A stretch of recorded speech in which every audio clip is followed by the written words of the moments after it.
আর মাত্র কয়েকদিন পরেই জামাই ষষ্ঠী, তাই আজ জামাই ষষ্ঠী স্পেশাল একটা শাহি রেসিপি আপনাদের সাথে শেয়ার করছি। শাহি পটল ভাপা, এই হলো আজকের নিবেদন। গরম ভাতের সাথে এটা খেতে জাস্ট দুর্দান্ত লাগে। নমস্কার বন্ধুরা, মেঘার সাথে বাঙালিয়ানার আরও একটি নতুন পর্বে আপনাদের সবাইকে স্বাগত। আশা করি আপনারা সবাই খুব ভালো আছেন এবং সুস্থ আছেন। এই শাহি পটল ভাপা কিন্তু নিরামিষ রান্না। আগে হয়তো আপনারা কখনো এই রেসিপিটা দেখেননি। এই প্রিপারেশনটা কিন্তু সম্পূর্ণ আমার নিজের মতো করে বানানো। তো এই শাহি পটল ভাপা বানানোর জন্য আমি এখানে নিয়েছি 5টা মাঝারি সাইজের পটল। পটলের দুই প্রান্ত অল্প অল্প করে কেটে বাদ দিয়ে তারপর পটলের স্কিনটাকে এভাবে চেঁচে নিয়ে পটলগুলোকে লম্বা লম্বি দুটুকরো করে কেটে নিতে হবে। পটল আমি খুব একটা গোটা রান্না করতে পছন্দ করি না, কারণ আমার মনে হয় তাতে পটলের ভেতরটা একটু জলজলে ভাব থাকে এবং একটু পানসে লাগে খেতে, সে যতই তেল মশলা দিয়ে রান্না করা হোক না কেন। তাই আমি পটল এভাবে দুটুকরো করে কেটে নিয়ে রান্না করাটা বেশি প্রেফার করি।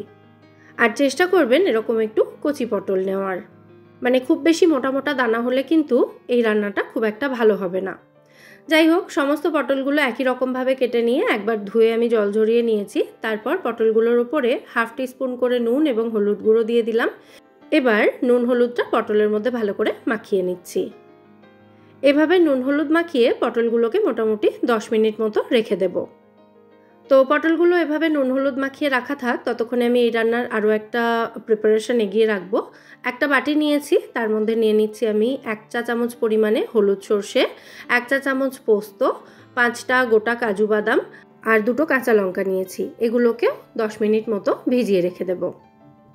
10 মিনিট পর এবার চলে যাব মেন রান্নার দিকে। গ্যাসে একটা ফ্রাইং প্যান বসিয়ে তার মধ্যে সামান্য একটু সর্ষের তেল গরম করে নিচ্ছি। খুব বেশি তেল কিন্তু এই রান্নায় প্রয়োজন নেই। তেলটা ভালো মতো গরম হয়ে যাওয়ার পর এর মধ্যে পটলগুলো, মানে যেগুলোকে নুন হলুদ মাখিয়ে রেখেছিলাম, সেগুলো ভেজে নিতে হবে। তো যতক্ষণে পটলগুলো ভাজা হচ্ছে ততক্ষণে এই রান্নার মশলাটা আমি রেডি করে নেব। আমি এখানে একটা মিক্সার জার নিয়ে নিয়েছি, আর ওই যে 10 মিনিট আগে থেকে যে সর্ষে, পোস্ত, কাঁচা লঙ্কা, কাজু বাদাম এগুলো ভিজিয়ে রেখেছিলাম, সেগুলোকে জল ঝরিয়ে এর মধ্যে দিয়ে দিলাম। আর তার সাথে দিয়ে দিচ্ছি 2 টেবিল চামচ পরিমাণে টক দই। এবার এনেছি আজকের শোয়ের শো স্টপারকে, সেটা হলো গন্ধরাজ লেবু।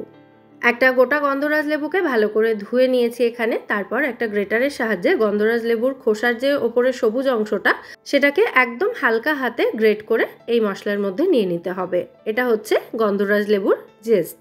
এটা জাস্ট ওই 2 চিমটে মতোই যথেষ্ট। আর এর সাথে অল্প একটু গন্ধরাজ লেবুর রসও দিয়ে দেব। 5 থেকে 6 ড্রপ মতোই কিন্তু যথেষ্ট, মানে ওই 1/2 টিস্পুন মতো দিলেই হবে, খুব বেশি দেওয়ার কিন্তু দরকার নেই।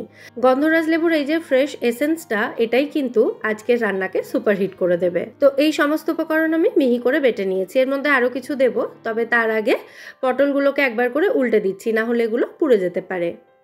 পটল ভাজতে ভাজতেই কিন্তু পটল অনেকটা নরম হয়ে যায়, তাই এই রান্নাটা করতে খুব বেশি সময় লাগে না। যাই হোক, পটলগুলো উল্টে দেওয়ার পর এদিকে ওই যে মশলাটা তৈরি করেছিলাম, মানে সমস্ত কিছু একসাথে পেস্ট করে নিয়েছিলাম, তার মধ্যে 1.5 টেবিল চামচ মতো দিয়ে দিলাম ফ্রেশ ক্রিম। ফ্রেশ ক্রিম না থাকলে আপনারা কিন্তু দুধের সরও এখানে দিতে পারেন 2 চামচ মতো।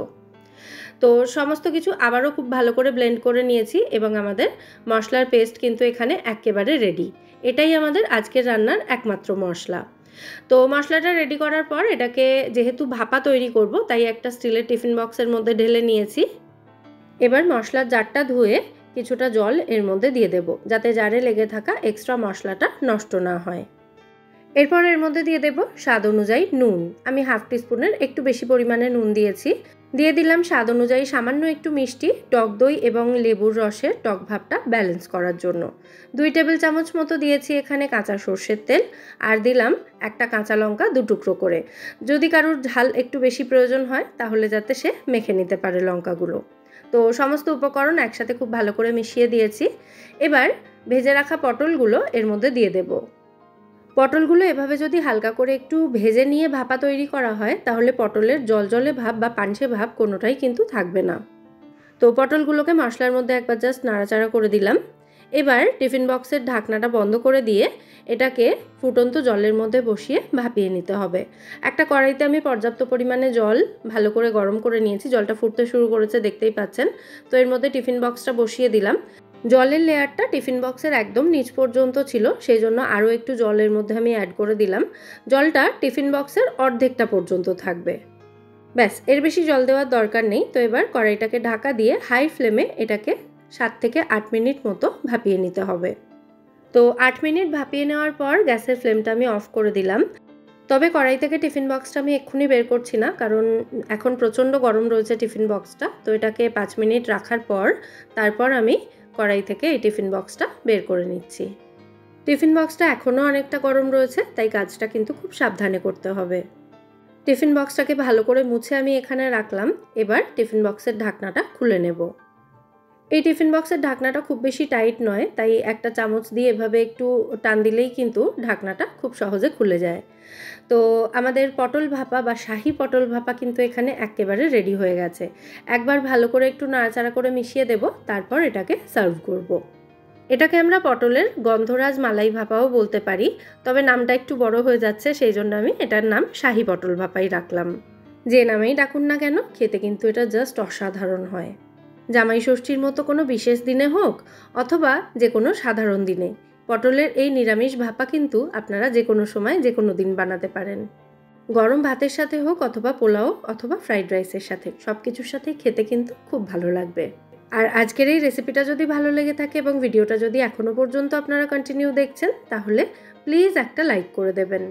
পারলে অতি অবশ্যই একটা শেয়ার করেও রাখতে পারেন, তাতে এটা পরে খুঁজে পেতে সুবিধা হবে। তাহলে আজকের মতো এখানেই বিদায় নিচ্ছি। আবার দেখা হবে পরের পর্বে নতুন কোনো রেসিপির সাথে। সবাই সুস্থ থাকবেন, ভালো থাকবেন এবং সবাইকে খুব ভালো রাখবেন। নমস্কার।